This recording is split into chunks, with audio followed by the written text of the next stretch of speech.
E agora nós vamos falar do quadro Seu Direito. No quadro Seu Direito de hoje, nós vamos tratar de um tema que é bastante delicado, mas precisa ser entendido pela sociedade. É que o STJ validou a aplicação da Lei Maria da Penha para mulheres trans. E nós vamos conversar com o advogado Ian Cavalcante, que vai nos explicar melhor como o entendimento dessa aplicação. Ele já está aqui com a gente no estúdio. Bom dia, doutor Ian, seja bem-vindo. Bom Obrigada dia. por atender nosso convite. Bom dia. Primeiramente, quero agradecer, dar bom dia também a todos os ouvintes, por essa oportunidade de falar sobre um tema tão delicado e tão importante. Doutor Ian, primeiro eu queria que o senhor explicasse para alguns dos nossos telespectadores e ouvintes que não entendem, não compreendem direito o que é ser trans. Certo. Explica aí para a gente. Trans é como a pessoa se concebe. Eu posso Sim. nascer homem e me sentir mulher. Então, é o gênero ao qual ela se identifica. Então, ser trans é exatamente isso. De forma bem didática, de forma bem simples. Então, assim, é aquela imagem, né? É o que eu aparento e como eu me sinto. É Às mais ou menos vezes assim, eu tô nem é só. É confundindo. porque assim, às vezes nem é como você aparenta, às vezes é como você se sente. Você nasce mulher. Eu sou homem, mas eu nasci internamente mulher. Sim, Então eu me é essa. sinto no gênero feminino. Exatamente, exatamente. Então é esse sentir, é essa realidade que existe dentro da pessoa. Então é por isso que é o gênero da pessoa e não o sexo da pessoa. Existe essa diferença. Entendi. Agora, doutor Ian, como vai ser a aplicação da lei para mulheres trans? Vai ser necessário ter o nome social já constituído ou apenas essa identidade já vai ser suficiente para que essa aplicação da Lei Maria da Penha ocorra em casos de violência doméstica, de violência contra mulheres trans? Certo. Esse julgamento ele foi para um caso concreto, certo? Ele não foi sedimentado pelo STJ. Isso é um precedente para que todas as trans tenham esse mesmo direito. Então, não houve alteração legislativa e também não houve consolidação do entendimento do STJ sobre o tema. Existe um grande precedente e um precedente que dá respeito e dignidade para as pessoas trans. Ah, entendi. A gente tem aí uma pequena confusão, uma pequena falta de entendimento, eu não sei nem como definir isso, por exemplo, em relação ao uso do banheiro. Como deve proceder, como o dono de um estabelecimento deve orientar a clientela nesse sentido. Tem um cliente trans e aí ele recorre a qual banheiro? Como eu digo que a pessoa trans, ela se sente, é o gênero dela, nós temos que respeitar. Eu acredito que tudo na base do respeito funcione. A nossa Constituição, ela prevê exatamente isso. Então, se o trans, ele se sente mulher, ele tem sim que utilizar o banheiro feminino. Agora, pensamos o seguinte, muitas pessoas, elas questionam exatamente o trans poder usar esse ou aquele banheiro. Mas o que é que um trans vai fazer dentro do banheiro? É um crime o que ele vai fazer dentro do banheiro? Não é um crime o que ele vai fazer dentro do banheiro. Ele quer ter a dignidade, ele quer ser respeitado pela sociedade enquanto trans. E é isso que nós, sociedade, temos que avançar. Hoje, nós somos responsáveis por 40% de homicídios relacionados aos trans no mundo. No mundo. A gente está falando de uma estatística muito séria. Então, o que o trans pede é respeito. Respeito, e nós, enquanto sociedade, deveremos não só respeitá-los, mas abraçá-los. O senhor falou em relação à transfobia e assassinato de pessoas trans aqui no Brasil, país que é campeão em assassinatos de pessoas LGBTQIA+. Então, o que a legislação diz hoje sobre os crimes de ódio relacionados à população LGBTQIA+, e em relação à transfobia especificamente? Nós estamos em uma evolução de entendimento. Sedimentação, ainda estamos, acredito eu, longe, engatinhando. Lógico que nós já melhoramos muito, nós aí temos algumas decisões que somos utilizados como parâmetro a questão do racismo, a mesma penalização, mas eu acho que nós temos muito que avançar. A população LGBTQIA+, ela deve e tem que ser respeitada, não somente em decisões, mas em legislações que permitam uma punição rápida e efetiva, um combate direto para esses atos. Nós não podemos mais esperar 30 anos o STF para poder julgar demandas desse tipo. E como o trans deve fazer para se posicionar, para denunciar quando ele se sentir agredido, a quem que ele procura, como é que ele deve, qual é a orientação que o senhor dá? Certo. Primeiramente, você falou um termo muito correto. Eu acredito que deve sim procurar a penalização, seja ela na esfera criminal, seja ela na esfera civil. O trans ele não pode mais e não deve mais ficar calado com esse sofrimento interno. Ele tem sim que procurar os seus direitos, ou na delegacia, indo registrar a ocorrência do que aconteceu, do fato, ou procurando medidas cíveis para que possam penalizar esses atores desses atos discriminatórios. Fato é que não podemos mais aceitar que eles sejam agredidos e que nada seja feito. A população trans ainda tem uma reclamação muito pertinente em relação a todo o trâmite do processo para o registro de nome social, para a garantia desse direito, que inclusive está na nossa legislação, é uma garantia que deve ser respeitada, mas ainda há uma morosidade muito grande, uma lentidão. Atualmente, como é que está esse processo para o registro do nome social de uma pessoa trans? Certo. Como eu disse, nós estamos em um processo evolutivo. Uma lei, por mais que ela tenha aplicabilidade, em alguns casos, de forma imediata, leva algum tempo para que seja adequado o procedimento. Nós já avançamos muito, volto a dizer. Não posso aqui também dizer que o Estado não tem feito aí alguns avanços, algumas melhorias, mas temos muito a melhorar. Essa mudança de nome ela é possível, já é garantida, e volto a dizer, o trans ele tem que procurar, e aí nesse caso a esfera extrajudicial, junto aos cartórios, para que possa administrativamente dar início a essa mudança de nome, porque é um direito já garantido. Doutor Ian, tem um telespectador aqui que ele diz o seguinte: meu amigo trans pode usar banheiro de mulher, ele sofre muito quando vai a banheiro de homem. Era isso que a gente estava falando, né, agora há pouco. Exatamente. Custa nada repetir, né, doutor? Exatamente. E aí eu volto, eu sempre utilizo essa expressão quando eu trato desse tema a respeito de dignidade. Acho que o trans, ele quer exatamente isso. Ele quer ter e exercer os seus direitos como todos os outros exercem. Então, a gente tem que mudar nossa cabeça. Nós temos que respeitar o trans exatamente porque nós temos que respeitar o gênero, nós temos que respeitar a forma que ele entende, sim, que ele é.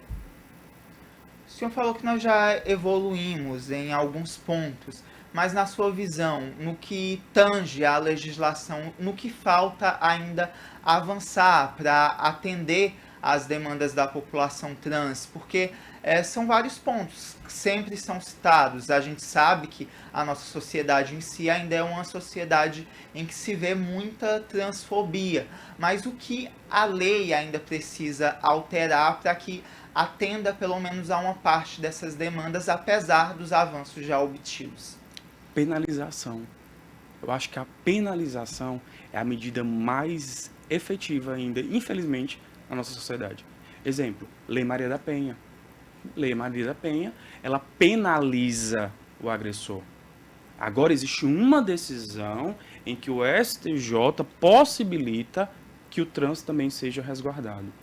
Mas olha, a gente precisou ir ao STJ de uma lei que veio lá de trás, há quase 10 anos. Então não, a gente não precisa disso. Eu acho que sim, existe a necessidade de uma alteração legislativa para que sim, deixe claro que o trans e todos os demais prejudicados sejam respeitados. Nós precisamos desse avanço, nós precisamos de um processo rápido e de uma condenação para que seja exemplo para que isso não aconteça mais. E essa demora, inclusive, para o reconhecimento de que a Lei Maria da Penha ela também é aplicável às mulheres trans, também seria um resultado dessa sociedade preconceituosa que nós vivemos? Porque se a pessoa se reconhece como uma mulher e e ela se vê como uma mulher, não havia sequer necessidade dessa demora toda e de ter que recorrer a instâncias superiores para que isso aconteça. Então isso também é resultado de um preconceito que está enraizado também na análise desses processos, dessas leis, dessas questões sociais que nós chamamos de pauta de costumes aqui no nosso país. Acredito que sim, eu acho que você utilizou exatamente o que é o meu sentimento particular. Eu estava lendo esse caso, me debruçando sobre esse caso. A trans, ela sofreu agressões do pai, certo? E o Ministério Público Estadual, o Ministério Público que analisou lá inicialmente o caso, ele se manifestou favorável à decretação das medidas protetivas para a trans. Mas o engraçado é que a juíza lá atrás entendeu que não, que era pertinente somente à mulher. Depois, passou por uma câmara de julgamento, para deixar de forma mais didática para os ouvintes.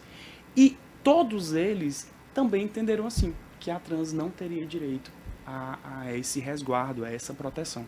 Aí você imagina, isso aconteceu há não sei quantos anos atrás, e a trans sofrendo durante todo esse tempo violências domésticas dentro de sua residência por falta de amparo do Estado. Né? A gente tem que fazer essa ressalva. Aí tem que vir o STJ com posicionamento real e efetivo do que diz respeito à condição de gênero para poder reverter um caso concreto. Olha a quantidade de tempo que essa trans está sofrendo para ter o seu direito garantido. Então, sim, acredito que seja decorrente dessa nossa cultura. Verdade, nós precisamos ainda evoluir muito, né, doutor Ian? Acredito que estamos andando, só que a passos lentos ainda, né? É preciso aí uma compreensão maior. E eu acho que, acima de tudo, é preciso só respeito. Se tiver respeito, aí já é mais fácil da gente compreender, da gente resolver todos esses problemas, né? De A verdade, intolerância é muito grande ainda. e de verdade é o que eu acredito. Eu acho que nós temos que respeitar as pessoas. Não é porque com questão de ser trans, por questão de ser gay, por questão de... Não é por questão disso. É por questão de falta de respeito, de falta de pensar que o outro também tem direitos. E nós temos que fazer essa reflexão para que a gente não esteja ferindo diretamente o direito de outras pessoas. É verdade, a gente se incomoda profundamente com a opção de uma outra pessoa que não tem nada a ver com a gente. É impressionante isso, é preciso trabalhar isso na cabeça da gente, porque eu me incluo. Eu tenho os meus pecados também em relação a isso, às vezes eu tenho que dar uma freada assim, opa, não tenho nada a ver com isso, deixa que a vida é do outro, né? Tá Exatamente. certo, a gente tem que fazer esse questionamento de vez em quando, que é para cair na real. A vida do outro não tem nada a ver com a sua, a não ser que lhe afete diretamente, que não é o caso. Que não Né? é o caso.